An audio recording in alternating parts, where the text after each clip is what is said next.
Hey everybody, Langston Satterwhite here, back with your third video about our library services, specifically in my department, circulation. So let's dive right in. Now, we talked about in the previous videos getting a library card and what you can check out. Now, a quote unquote not so fun topic, which is about fees and fines.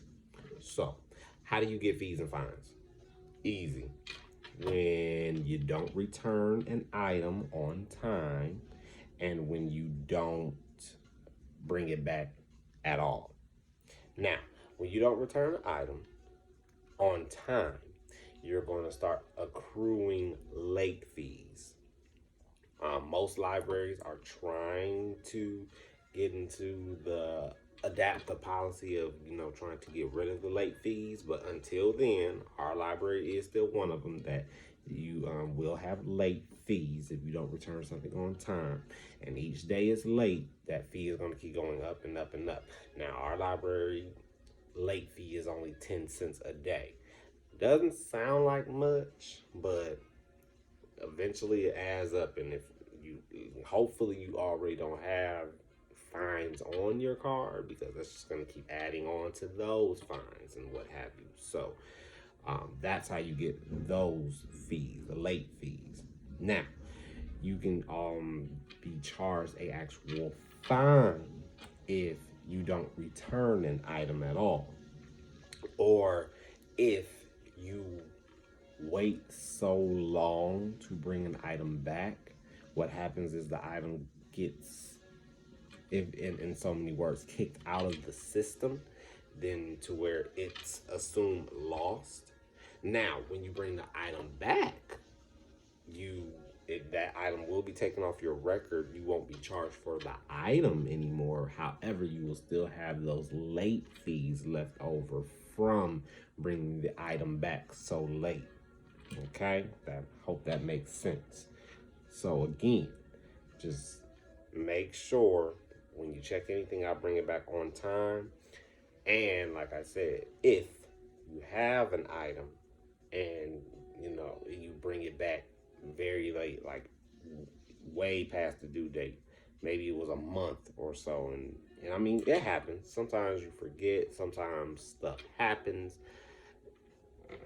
life happens. So we'll understand, but you just have to understand that you will be charged for that item. But again, if you bring it back, the item won't be on your record anymore. The only thing you'll have left over is the late fees. The most of a late fee that you can accrue is $10 for a late fee that has been you know, out for a long period of time. Now, you can pay them the fees, that is, anyway, because we take cash or credit card. So now you don't have to always worry about having cash on you. We do now have a credit card machine, credit debit card machine. That way you can pay your fines. You can pay on them. You don't have to pay all the fines up front. I mean, it depends on how much of a fine you may have. Like at our library in particular, our threshold is you have to be under $10 to be able to check out items anymore. It will not block you from the computer usage, but if you're over $10, you will not be able to check out anything until you get your fine under $10. Now, if you do have a fine of 10 of over $99, now that's going to block you from using our computers. Not trying to be cruel, we're just trying to encourage people to, pay their fines, whether it's from our library, whether it's from another library. It's just a way to try and say, hey, pay your fines and get your account together. Now, if in the event something does happen and you may not be able to bring back the item so fast, you can always call any library especially if it's ours. But just because if the items belong to a different library, that does not mean you can't call to extend your due date. So all you have to do, if you know you're going to be late with something or something with an item, you can call us. Just let us know, hey, I'm not going to be able to bring this back on time. Could you please extend my due date? Whatever, what have you. We will gladly do that. No issues at all. The only thing that comes into play is if you have a particular item and someone else wants that item and the system tells us that someone else wants it, as in the item you have has been put has been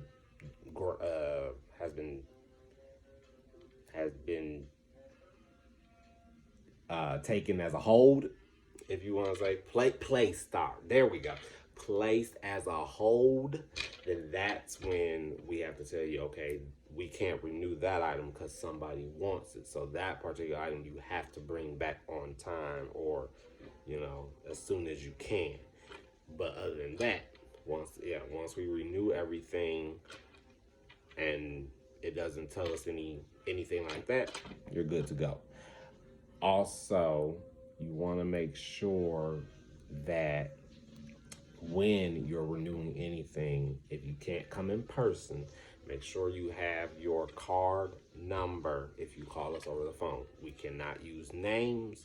We can't use anything else other than having your library card number.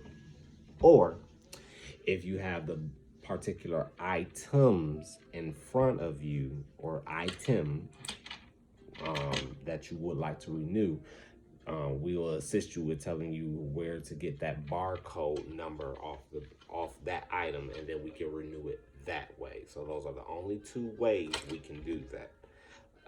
Other than that, you would just have to come in. Now, lastly, people ask, where can I return materials? You can return materials at any library. I mean, any library that's in this city or whatever.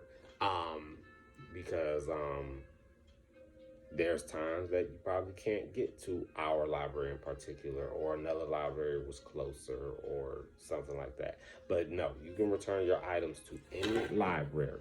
And how that goes is, once you return them to another library, they will scan it off your record and send it right back to its owning library. So if you have some stuff from us and you took it back to one of the other library branches, they'll scan it off your card, they'll send it back to us, all good to go.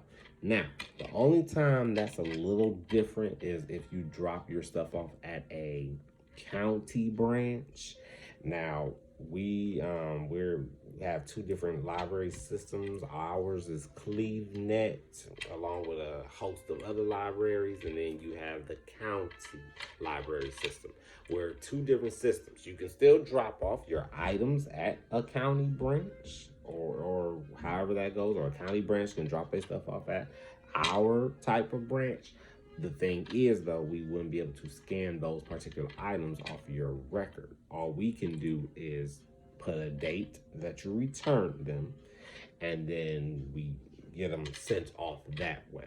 So essentially, it's the same process. It's just one, like I said, directly we can take off your record, where the other one, it won't come off until those particular items get back to that owning library that's not on the same system as us. So I hope you found this video very helpful, and as usual, stay safe, stay washing them hands. If you don't gotta go out, don't. Everything's starting to kind of like open back up, but still, just be safe as you can.